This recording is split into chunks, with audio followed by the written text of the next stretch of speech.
Break के बाद रुक करेंगे राजस्थान बुलेटिन की ओर, जिसमें बात होगी भरतपुर की, जहां लोहागढ़ स्टेडियम की हालत चिंताजनक हो गई है।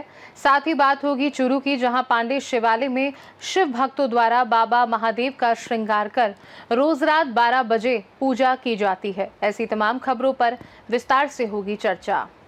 भरतपुर के लोहागढ़ स्टेडियम की हालत चिंताजनक हो गई है, जहां 8 करोड़ की लागत से बने एथलेटिक ट्रैक पर बारिश के बाद पानी भर गया और मैदान जलभराव की वजह से उपयोगी नहीं रह गया।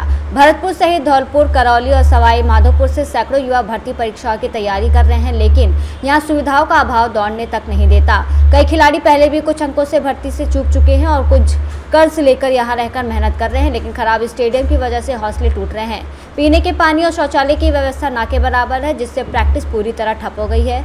युवा सवाल करते हैं कि सीएम सिटी में ऐसी स्थिति है तो दूर दराज के गाँव में क्या हाल होगा। भारी बजट के बावजूद विकास के दावों के बीच खिलाड़ियों के सपने और भविष्य डूबते नजर आ रहे हैं और प्रशासन के जागने का इंतजार जारी है। भरतपुर से सीनू संवाददाता देवेंद्र सिंह सोलंकी की रिपोर्ट। राजलदेसा स्थित मालासी बास पांडे शिवालय में शिव भक्तों द्वारा 5 वर्षों से हर रात 12 बजे बाबा महादेव का विधि पूर्वक श्रृंगार और पूजा की जाती है। भक्त बताते हैं कि बाबा को दही, दूध, शहद, चीनी, गुड़ आदि से स्नान कराया जाता है और भस्मी से सजाया जाता है। पूजा के दौरान विभिन्न फूलों से महादेव की आराधना की जाती है। भक्तों का कहना है कि बाबा उनकी हर मनोकामना पूरी करते हैं और इससे उन्हें मानसिक और शारीरिक संतुष्टि मिलती है। पार्षद पुजारी धनपत शर्मा ने बताया कि बाबा अच्छे कर्मों का फल देता है और जीवन की परेशानियां दूर करता है। शिव भक्तों जैसे शिव मारू, अरुण सोनी, पवन चेड़ू, छगन मारू समेत कई अन्य ने भी अपनी आस्था और महादेव की पूजा से मिले लाभों की बात कही। रात 12 बजे भक्त बड़ी संख्या में मंदिर परिसर में आकर बाबा की आरती करते हैं और आशीर्वाद पाते हैं। हर सोमवार को 12 बजे आप महादेव की पूजा विधि विधान से करते हो, तो आप पूजा किस प्रकार से करते हो और आपको कितना टाइम हो गया, आप विस्तार से बताइए। 5 साल हो गए। 5 साल हो गए हैं और अलग अलग तरह से पूजा करते हैं। कभी फूलों से, कभी फल से, कभी दूध से अभिषेक होता है और पंचामृत से अभिषेक होता है।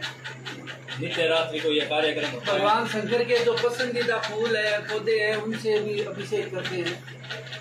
आंकड़े के फूल हैं, बेलपत्र है, आंकड़े के बीज हैं, कपूरे हैं, नाती से सभी से। आपको ये पूजा करते हुए कितना टाइम हो गया? 5 साल हो गए। कितना टाइम लगता है आपको पूजा में? 1 से 1.5 घंटा लगता है। उस सब के अलावा आपको आप और कौन कौन सी सामग्री से भगवान शंकर को आप नहलाते हो? फल, दूध से, दही से, दूध, दही और पंचामृत आता था। आप बताइए छगन जी। ये सावन की पूजा तो 25 साल से चल रही है। हर सोमवार को रात्रि को 12 बजे पूजा होती है। 25 साल हो गए। सावन में जितने सोमवार आते हैं उसमें हर सोमवार को 12 बजे रात्रि की पूजा होती है। और 5 साल हो गए पूरा सावन प्रतिदिन 12 बजे जो भोलेनाथ के अभिषेक और जो सामग्री लगती है उसी से ही भोलेनाथ को दिखाते हैं और पूरे मोहल्ले, पूरे गांव के सभी सदस्य प्लस कावड़ियों सभी भाग लेते हैं।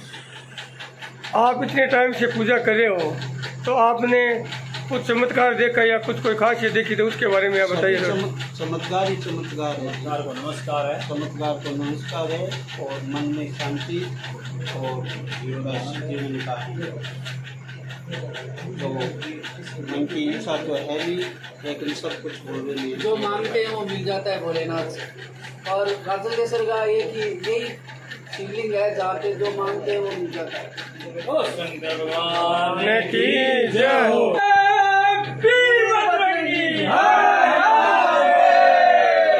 राजलदेसा चूरू से सीनियर संवाददाता पवन शर्मा की रिपोर्ट। हनुमानगढ़ में जिला पुलिस अधीक्षक हरिशंकर के निर्देश पर यातायात पुलिस ने ट्रैफिक नियमों के उल्लंघन करने वालों के खिलाफ कड़ा अभियान चलाया।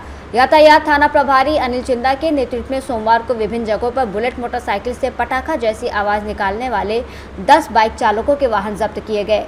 इसके अलावा बिना हेलमेट, बिना नंबर प्लेट, ओवर स्पीडिंग और ट्रिपल सवारी करने वालों पर भी सख्त कार्रवाई की गई, जिससे 70 से अधिक चालान काटे गए और कई वाहन जब्त हुए। अनिल चिंदा ने कहा कि सड़क सुरक्षा प्राथमिकता है और ध्वनि प्रदूषण फैलाने वालों के खिलाफ कड़ी कार्रवाई जारी रहेगी। उन्होंने युवाओं और अभिभावकों से ट्रैफिक नियमों का पालन सुनिश्चित करने की अपील की और दुकानदारों को अवैध साइलेंसर न बेचने की चेतावनी दी। पुलिस की इस कार्रवाई से आम जनता खुश है, जबकि नियम तोड़ने वालों में खलबली मची है। स्थानीय नागरिकों ने इस पहल की सराहना की और ऐसे अभियान नियमित रूप से चलाने की मांग की है। हनुमानगढ़ से सी न्यूज़ संवाददाता लखविंदर की रिपोर्ट।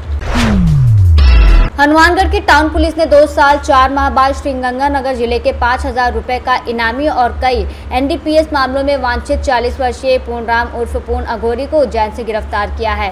पूर्णराम, जो पहले एक अव्वल दर्जे का चिट्ठा सप्लायर था, गिरफ्तार होने के डर से अपना रूप बदलकर उज्जैन के महाकाल मंदिर में अघोरी बन गया था। इसके बाद वो पश्चिम बंगाल, गुवाहाटी, काशी समेत कई धार्मिक स्थलों पर साधना करता रहा और पूजा पाठ के नाम पर दुकान चलाता रहा। पूर्णराम पर स्थानीय और श्रीगंगानगर जिले में कई मामले दर्ज हैं। उसे पकड़ने में टाउन पुलिस की सब इंस्पेक्टर ज्योति, कांस्टेबल पवन और रोहिताश की टीम ने सफलता हासिल की है। हनुमानगढ़ से सी न्यूज़ संवाददाता लखविंदर की रिपोर्ट। राजस्थान बुलेटिन में बस इतना ही। देश दुनिया की बाकी खबरों को जानने के लिए आप देखते रहिए सी न्यूज़ भारत।